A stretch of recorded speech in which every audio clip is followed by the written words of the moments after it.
तो एपिसोड की शुरुआत में हमें वही लड़की दिखाई जाती है जिसे गोकू ने बचाया था। वो लड़की गोकू से पूछती है कि तुम कौन हो और तुम इतने ज्यादा स्ट्रॉन्ग कैसे हो, क्योंकि हम सेम एज के ही लगते हैं और तुमने गोमा की पूरी आर्मी को इतनी आसानी से हरा दिया। तो गोकू उसे बताता है कि ये सब कुछ ट्रेनिंग की वजह से है, पर उस लड़की को ट्रेनिंग का मतलब भी नहीं पता था। अब गोकू कंफ्यूज हो जाता है कि वो ट्रेनिंग का मतलब उसे क्या बताए। तभी वो लड़की कहती है कि जाने दो, शुक्रिया तुमने मुझे बचाया। तभी वो लड़की गोकू के राउंड कानों को नोटिस करती है और गोकू से उसकी रेस के बारे में पूछती है। गोकू कहता है कि मैं एक सेयन हूँ। तभी वो लड़की उसे कहती है कि मुझे अपने बारे में और बताओ और अपने वर्ल्ड के बारे में भी। तभी गोकू और सुप्रीम काय कंफ्यूज हो जाते हैं कि वो क्या बताएं। ग्लोरियो कहता है कि ये सेकंड डीमर वर्ल्ड से आए हैं। तभी सुप्रीम काय उस लड़की की तारीफ करने लगते हैं कि बिना पावर के भी तुम उन लोगों को बचाने चली गई, और गोकू भी उसकी तारीफ करता है और उसे बेवकूफ भी कहता है। वो लड़की गोकू से कहती है कि अपना मुंह बंद रखो, अगर वहाँ पर मेरा ग्रेनेड काम कर जाता तो मुझे तुम्हारी जरूरत नहीं पड़ती। तभी ग्लोरियो कहता है कि छोड़ो, हम लोग चलते हैं। तभी वो लड़की कहती है कि तुम कहाँ पर जा रहे हो। सुप्रीम काय और ग्लोरियो गोकू को रोकने की बहुत कोशिश करते हैं, पर गोकू उसे बता देता है कि हम लोग कैसल जा रहे हैं। ग्लोरियो और सुप्रीम काय गोकू पर गुस्सा हो जाते हैं। वो लड़की ये सुनकर कंफ्यूज हो जाती है और पूछती है कि तुम वहाँ पर क्यों जा रहे हो, और सुप्रीम काय कहते हैं कि हमें माफ करना, पर हम बता नहीं सकते। पर वो लड़की कहती है कि मुझे तो रास्ता पता है और उन्हें फॉलो करने लगती है। तभी हमें गुमाहा की आर्मी का सीन दिखाया जाता है, जो कि कंफ्यूज थे उनको किसने मारा। तभी जनरल आदेश देता है उनको ढूंढने का, क्योंकि अब बात उनकी इमेज और ईगो पर आ चुकी थी।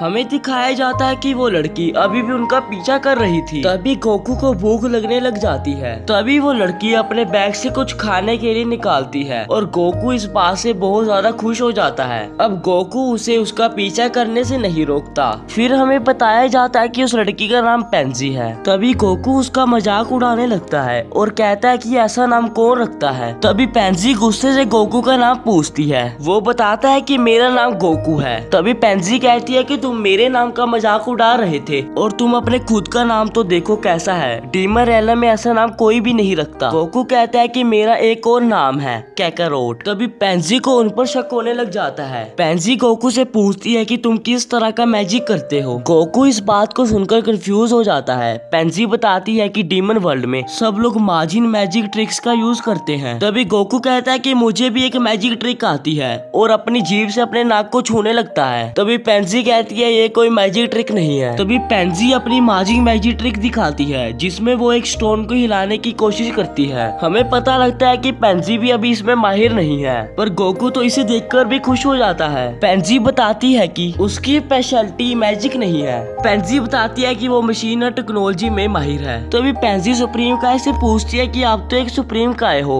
और गुमाहा के साथ भी एक सुप्रीम काय था। तभी सुप्रीम काय अपना मुंह मोड़ लेते हैं। वो कैसे बताए कि वो गुमाहा के साथ वाला सुप्रीम काय उसका भाई था। पेंजी कहती है कि मैंने तो सुना था कि सारे सुप्रीम काय यहाँ से चले गए, पर अब भी आप यहाँ पर क्यों हो। सुप्रीम काय पर पेंजी को शक होने लग जाता है कि वो घूमने के लिए थर्ड डीमर इलम में ही क्यों आए, क्योंकि ये सबसे ज्यादा गरीब डीमर इलम है। तभी ग्लोरियो पेंजी को अपना मुंह बंद करने के लिए कहता है और कहता है कि तुम यहाँ से चली जाओ। वो सब लोग आगे चलने लगते हैं और पेंजी ग्लोरियो की बेइज्जती करने लगती है। पेंजी कहती है कि पहले के डीमन किंग कैसे भी थे, पर वो गुमाहा के जैसे निर्दयी नहीं थे। चाहे डीमंस की उम्र 1000 साल से भी ज्यादा क्यों ना हो, पर गुमाहा को कोई हक नहीं है कि वो उनसे उनकी जिंदगी छीने। वो बस 3 गोल्ड कॉइन की वजह से उनके 9 साल तक खींच लेता है। पेंजी कहती है कि मेरे साथ कुछ भी हो जाए, पर मैं उसे कभी भी गोल्ड कॉइन्स नहीं दूंगी। गोकू कंफ्यूज हो जाता है और कहता है कि 1000 साल तो बहुत ज्यादा होते हैं। गोकू पेंजी को कहता है कि तुम्हारी एज क्या है। पेंजी बताती है कि वो 82 साल की है। ये सुनकर गोकू बहुत ज्यादा हैरान हो जाता है। गोकू कहता है कि तुम तो मुझसे भी बड़ी हो। तभी वो सब लोग कैसल पहुंच जाते हैं। गोकू उस कैसल का मजाक उड़ाने लगता है। पेंजी कहती है कि तुम तो बहुत ज्यादा रूड हो। पेंजी कहती है कि थर्ड डीमर इलम सबसे ज्यादा गरीब डीमर इलम है। गोकू ग्लोरियो से पूछता है कि यहाँ के डीमन किंग कैसे हैं। ग्लोरियो बताता है कि यहाँ के किंग को तुम किंग मत कहो, अनसिविलाइज्ड माफिया कहो। तभी पेंजी ग्लोरियो को कहती है कि तुम चुप रहो, तुम्हें कुछ भी नहीं पता। यहाँ के किंग बहुत ज्यादा अच्छे हैं। वो बुरे लोगों को मारकर गरीबों की मदद करते हैं और कभी भी किसी बेकसूर को परेशान नहीं करते। तभी हमें डीमन किंग गुमाहा को दिखाया जाता है। गुमाहा किसी डीमन लेडी पर गुस्सा हो रहे होते हैं। वो उस लेडी को कह रहे होते हैं कि तुम इमोशन के साथ उस स्टोरी को नहीं सुना रही। यहाँ पर सब लोग कंफ्यूज हो जाती हैं कि गुमाहा टेंटे की इतनी परवाह परवाह क्यों कर रहा है। गोमाहा बताता है कि अगर टेंडे हमारा दोस्त बन जाए तो वो बड़ा होकर हमारे लिए ड्रैगन बॉल बना सकता है। गोमाहा कहता है कि टेंडे एक बहुत ज्यादा यूजफुल फ्रेंड हो सकता है। टेंडे की मदद से हम बहुत ज्यादा स्ट्रॉन्ग हो सकते हैं। फिर हमें दिखाया जाता है कि गोकू और सब लोग कैसल में अंदर जाने के लिए गेट पर पहुंच जाते हैं। तभी ग्लोरियो पेंसी से कहता है कि यह बहुत ज्यादा डेंजरस जगह है, तुम यहाँ से वापस चली जाओ। पर पेंसी ग्लोरियो को मना कर देती है और ग्लोरियो भी बहस करने के मूड में नहीं था, इसलिए ग्लोरियो पेंसी को नहीं रोकता। तभी कैसल के गार्ड उन्हें अंदर जाने से रोक देते हैं। गार्ड्स ग्लोरियो को तो पहचान लेते हैं पर कहते हैं कि बाकी के बेवकूफ लोग कौन हैं। तभी पेंसी उन पर गुस्सा होने लगती है। वो कहती है कि तुमने हमें बेवकूफ कैसे कहा। तभी वो गार्ड बहुत ज्यादा हैरान हो जाते हैं और कहते हैं कि प्रिंसेस आप यहाँ पर क्या कर रही है। ये सुनकर सब लोग बहुत ज्यादा चौंक जाते हैं और सोचते हैं कि इसीलिए पेंसी किंग की इतनी ज्यादा तारीफ कर रही थी। पेंसी उन गार्ड्स पर गुस्सा होने लगती है और उन्हें कहती है कि तुम्हें अच्छे से बात करनी चाहिए, तुम्हारी वजह से ही मेरी पिता की इमेज इतनी ज्यादा खराब है। और वो लोग उन्हें माफिया कहकर बुलाते हैं। फिर हमें दिखाया जाता है कि वहाँ का किंग सिर की हड्डियों से गोल्फ खेल रहा था। तभी एक सिपाही किंग के पास आता है और कहता है कि वो सब लोग पहुँच चुके हैं। फिर हमें दिखाया जाता है कि किंग ग्लोरियो को कहता है कि मैंने तुम्हें कहा था कि उसको लेकर आए जिसने माजिन बू को हराया है, पर मुझे इनमें से कोई भी नहीं लगता जो उसे हरा सकता है। ग्लोरियो किंग को बताता है कि ये वही लोग हैं जिसने माजिन बू को हराया था। किंग ये सुनकर सोचने लगते हैं कि ये तो मुझे भी नहीं हरा सकता। सुप्रीम काय कहते हैं कि मैं चाहे गोकू जितना ताकतवर तो नहीं हूँ पर उसे हराने में आपकी मदद जरूर कर सकता हूँ। तभी पेंसी अपने पिता को कहती है कि ये सब लोग सच बोल रहे हैं, ये काफी ज्यादा ताकतवर है। गोकू ने अकेले ही गोमाहा की आर्मी को हरा दिया था। किंग कंफ्यूज हो जाती है कि ये इतना छोटा होकर भी उन्हें कैसे हरा सकता है। किंग गोकू को कहती है कि अगर वो गोमाहा को हराने में उनकी मदद करेगा तो वो एक सुप्रीम डीमन किंग बन जाएंगे, जिसके बाद वो वादा करते हैं कि इस डीमन इलम में शांति वापस ले आएंगे। और अगर गोकू ने ऐसा कर दिया तो वो अपनी बेटी पेंसी की शादी उससे कर देंगे। तभी पेंसी उनसे लड़ने लगती है कि आप मेरी बिना परमिशन के ऐसा कैसे कह सकते हैं। तभी गोकू बताता है कि वो शादीशुदा है और उसके 2 बच्चे भी हैं। ये सुनकर सब लोग चौंक जाते हैं। किंग पूछते हैं कि तुम्हारे वर्ल्ड में जल्दी शादी हो जाती है क्या। तभी वो उन्हें स्टोरी बताने लगते हैं कि कैसे गोमाहा ने विश मांगकर उन्हें छोटा कर दिया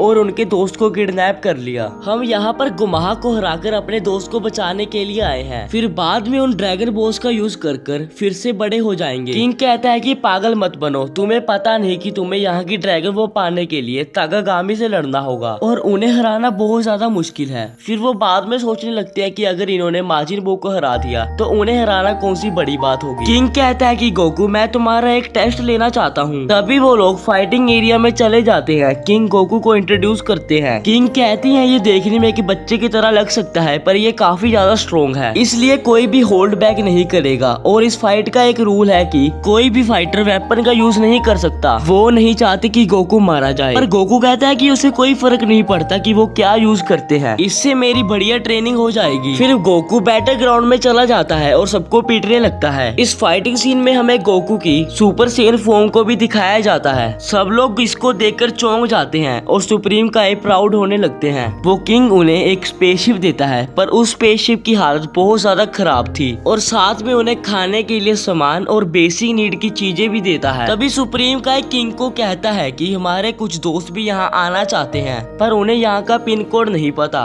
तभी किंग अपने चेले हिपिस को बुलाते हैं और कहते हैं कि जाओ इनकी मदद करो और इनके दोस्तों को यहाँ पर लाओ। हिपिस कहता है कि जाना जरूरी है क्या, उसका एक पार्लर का अपॉइंटमेंट है। हमें दिखाया जाता है कि हिपिस जाने के लिए मान चुका है और वो उनकी सारी इंफॉर्मेशन ले लेता है और कहता है कि वहाँ जाने के लिए उसे एक स्पेसशिप लगेगा। हमें दिखाया जाता है कि पेंसी भी गोकू और के साथ जाना चाहती थी पर किंग पेंसी को जाने के लिए रोकते हैं। पर गोकू कहता है कि आप परवाह ना करें, मैं इसकी बिल्कुल रक्षा करूंगा। और पेंसी अपने पिता को कहती है कि अगर इस स्पेसशिप को कुछ हो जाए तो वो उन्हें ठीक करने में मदद कर सकती है। सब लोग स्पेसशिप के अंदर जाने लगते हैं पर सुप्रीम काय गोकू को रोक लेते हैं। सुप्रीम काय कह रहे होते हैं कि उन्हें ग्लोरियो पर शक है क्योंकि उसने बताया था कि उसके किंग हमें जानते हैं और उन्हें पता है कि हम लोग बच्चे बन चुके हैं। पर ना तो यहाँ के किंग को हमारा नाम पता था ना तो ये पता था कि हम लोग बच्चे बन चुके हैं। गोकू कहता है कि क्या फर्क पड़ता है, हम लोग यहाँ पर टेंटे को बचाने के लिए आए हैं। फिर वो लोग स्पेसशिप में बैठकर चले जाते हैं। गोकू ग्लोरियो से पूछता है कि हमें वहाँ जाने के लिए कितने दिन लगेंगे। ग्लोरियो कहता है कि हमें 4 दिन तक लग सकते हैं। हम देखते हैं कि वो स्पेसशिप 5 मिनट ही चली होगी